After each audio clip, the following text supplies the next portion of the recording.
இணையத்தில் ஒரு அதிர்ச்சியான செய்தி காலையிலே வெளியாயிருக்கு நண்பர்களே. இயக்குனர் இமயம் பாரதிராஜா அவர்கள் மரணமா? உயிர் பிரிவுக்கு முன்னால் அவர் பேசிய ஆடியோ. நெஞ்சை உலுக்கிய தருணம். என்ன நடந்தது? இந்த வீடியோவில் வந்துட்டு பார்க்கலாம். இந்த நேரத்தில் இந்த வீடியோவை பார்த்துக் கொண்டிருக்கும் நண்பர்கள் அனைவருமே மறக்காம வந்துட்டு லைக் பண்ணிட்டு வந்துட்டு பாருங்க. இயக்குனர் சிகரம் இமயம் என்பது குறிப்பிடத்தக்கதுங்க. பல இளம் இயக்குனர்களை உருவாக்குனவர் இவர்தான். பல நடிகைகளை உருவாக்குனவர் இவர்தான். 100க்கு மேற்பட்ட புது கலைஞர்களை உருவாக்கியவர் இவர்தாங்க. அதே மாதிரி இப்படி தாண்டா டைரக்ட் பண்ணணும், இலக்கியங்கள் எப்படி ஒரு படம் எடுக்கணும் எல்லாத்தையுமே முறைப்படி படித்துட்டு வந்தவர் என்பது குறிப்பிடத்தக்கதுங்க. ரொம்ப கஷ்டப்பட்டவர். அதாவது ஏழ்மையில வந்து பெரிய ஆள் ஆனவனுக்கு தாங்க அந்த வழி தெரியும், அந்த ரசனை என்னன்னு தெரியும். அதை எடுத்தாதான் அந்த படம் ஜெயிக்கணும்னு சொல்லுவாங்க இல்லையா?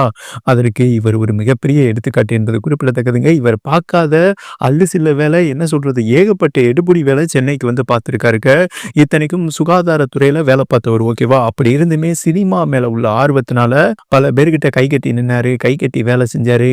இந்த கேஸ் சிலிண்டர் இருக்கு பாத்தீங்களா, அது எடுத்து போட்டாரு. எல்லா தொழிலுமே ஹோட்டல்ல வேலை பார்த்தாருங்க. இப்படி சின்ன சின்ன வேலை பார்த்து என்னைக்காவது ஒரு நாள் நம்ம நினைச்ச கனவு நிறைவேறும், நம்மளோட ட்ரீம் நிறைவேறும்னு சொல்லிட்டு அண்டு சினிமாவுக்காண்டி வெயிட் பண்ணிக்கிட்டே இருந்தாரு. முறைப்படி படித்தவருங்க. இவர் படிச்ச படிப்புக்கு வேற வேலைக்கு போயிருக்கலாம். ஆனா அந்த ட்ரீம் அந்த லட்சியம், அந்த இலக்கு, அவரோட கனவு வந்துட்டு 16 வயதினிலே அந்த படத்தின் மூலம் நிறைவேறியது என்றே சொல்லலாங்க. அந்த படம் வந்துட்டு இவர் மட்டுமல்ல, நடிகை ஸ்ரீதேவி, கமலஹாசன் அண்ட் ரஜினிகாந்த், கவுண்டமணி இவங்களுக்கெல்லாம் ஒரு மிகப்பெரிய டேர்னிங் பாயிண்ட் என்பது குறிப்பிடத்தக்கதுங்க. இவர் இயக்கிய ஒவ்வொரு படமே ஒரு வரலாறு, ஒரு கல்வெட்டு என்றுதான் சொல்லணும்.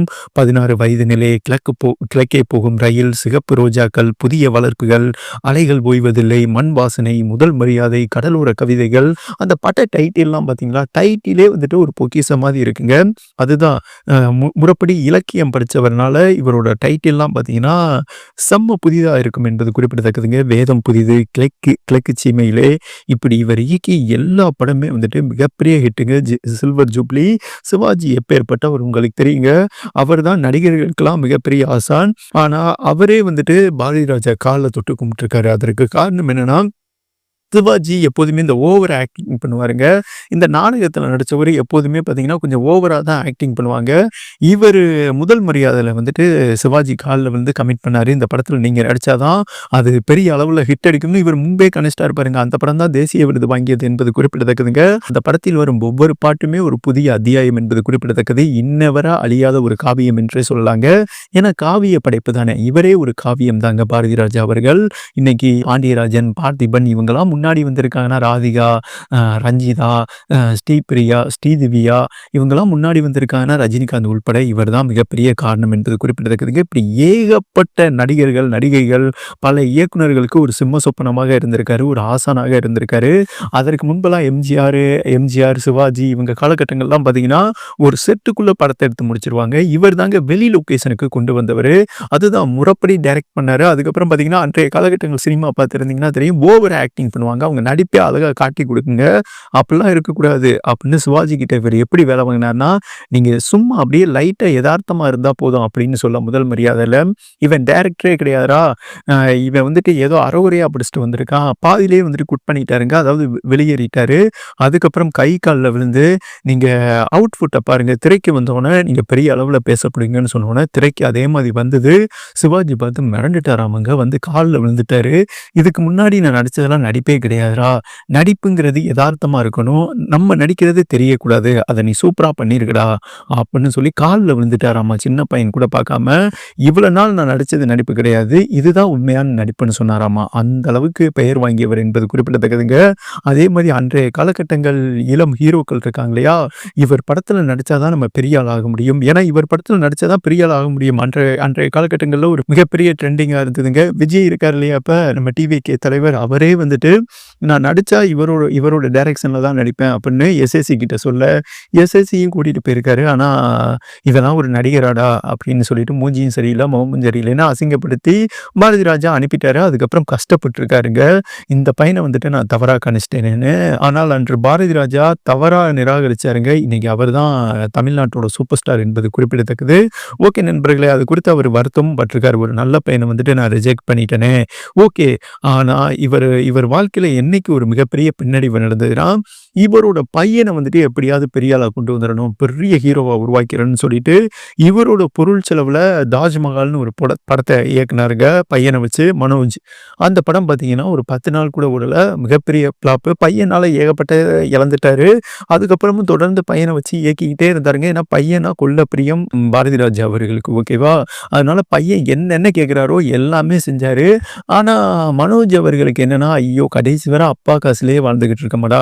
அப்பா எவ்வளோ பெரிய டைரக்டர். நம்ம இன்னும் சினிமா துறையில வந்துட்டு கொஞ்சம் கூட முன்னேறலையே! அவருக்கு அந்த கஷ்டத்திலேயே மது, அப்பாவோட கோவப்படுறது, இப்படி அப்பாவுக்கும் மகனும் வந்துட்டு ஒரு நீண்ட காலம் 10 வருஷமா பேசாம இருந்தாங்க. ரொம்ப டிப்ரஷன் ஆயிட்டாருங்க. மனோஜ பார்க்குற ஆள்லாம் பார்த்தீங்கன்னா, "என்னய்யா உங்க அப்பா இவ்வளோ பெரிய டைரக்டர், நீ என்ன இப்படி இருக்க? ஊர சுத்திக்கிட்டு இருக்க?" அப்படின்னு சொல்லி, சொல்லி அவர் வாழ்க்கைய அழிச்சுட்டாங்க என்றே சொல்லாங்க. மதுவுக்கு அடிக்ட் ஆயிட்டு, ஹார்ட் பேஷண்டா வந்துட்டு ஆயிட்டாருங்க. அவருக்கு 30 வயசுலயே வந்துட்டு ஆஞ்சியோ சர்ஜரி செய்யப்பட்டது. அதுக்கப்புறம் 2025ஆம் ஆண்டு இந்த வருடம் தாங்க மார்ச் மாதம் அவர் காலமானாருங்க. ஓப்பன் சர்ஜரி செய்யப்பட்டு 1 வாரத்திலேயே இறந்துட்டாரு. முறைப்படி பார்த்தீங்கன்னா, கல்ச்சர் படி அ பையன் தாங்க அப்பனுக்கு கொல்லி போடணும். அதுதான் வந்துட்டு ஒரு கரெக்ட்டான வாழ்க்கைன்னு வைங்களேன். ஆனா இவங்க குடும்பத்தில வந்துட்டு அ தன்னோட மகனுக்கு வந்துட்டு கொல்லி போடுற சூழல் ஏற்பட்டுருச்சு. இது அந்த குடும்பத்துக்கே வந்துட்டு மிகப்பெரிய பாதிப்பு ஏற்படும்னு சொல்லுவாங்க. அந்த மாரி ஒரு நிலைமை தான் பாரதிராஜா அவர்களுக்கு ஏற்பட்டது என்றே சொல்லலாங்க. பையன் கெட்டது எல்லாமே செய்வாரு.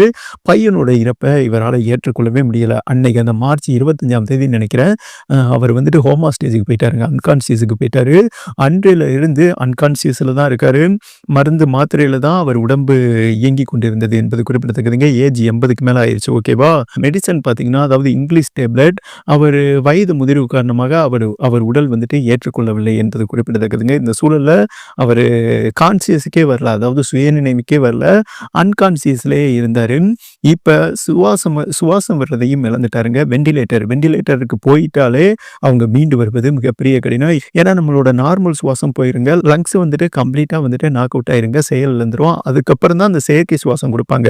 அதுதான் கடைசி கட்டம் என்பது குறிப்பிடத்தக்கது. அந்த சூழல்ல தான் பாரதிராஜா அவர்கள் கண் முழிச்சிருக்காருங்க. ரொம்ப நாள் ஒரு 3 மாத காலமா அன்கான்ஷியஸ்ல இருந்தவர் வந்துட்டு கான்ஷியஸ்க்கு வந்திருக்காரு. அவர் என்ன சொல்லியிருக்காருன்னா, "என்ன காப்பாத்த வேணாங்க." இணையத்தில படிச்ச செய்தி தான். "என்ன காப்பாத்தாதீங்க. என் மகனோட இறப்பை என்னால ஏற்றுக்கொள்ளவே முடியல. நான் போயிர்றேன். நான் முழிச்சேன்னா வந்துட்டு நிம்மதியா இருக்க முடியாது என்னோட வாழ்க்கையில. என்ன காப்பாத்தாதீங்கன்னு" குடும்பத்துக்கிட்டயும், டாக்டர்கிட்டயும் சொல்லிட்டு கண்ண மூடி இருக்காருங்க. அங்க சுற்றி இருந்தவர்கள் அனைவருமே கண்ணீரில் மூழ்கியிருக்காங்க. என்னடா இந்த மனுஷனுக்கு இவ்வளோ பெரிய வலியா? இறுதி நிமிடத்தில கூட தன்னோட மகன தான் நினைவுபடுத்திட்டு போயிருக்காரு. என்னோட மகன் இறப்ப வந்துட்டு என்னால ஏற்றுக்கொள்ள முடியாது. அதுதான் என்ன அழிச்சிருச்சு. ஏன்னா நல்லா தான் இருந்தாரு. ஓகேவா? அவங்க மகனோட இறப்பே இவர வந்துட்டு அழித்து விட்டது என்பது குறிப்பிடத்தக்கதுங்க. இவரோட வாழ்க்கை வழிநெடுந்த வாழ்க்கை என்றே சொல்லலாம். நல்ல மனிதருங்க. பலருக்கு வாழ்க்கையை வந்துட்டு தேடி கொடுத்திருக்காரு சினிமா துறையில. ஏதாவது ஒரு மேஜிக் நடந்து அவர் மீண்டு வரணும். நாம் அனைவருமே அவருக்காக ப்ரே பண்ணிக்கலாம்.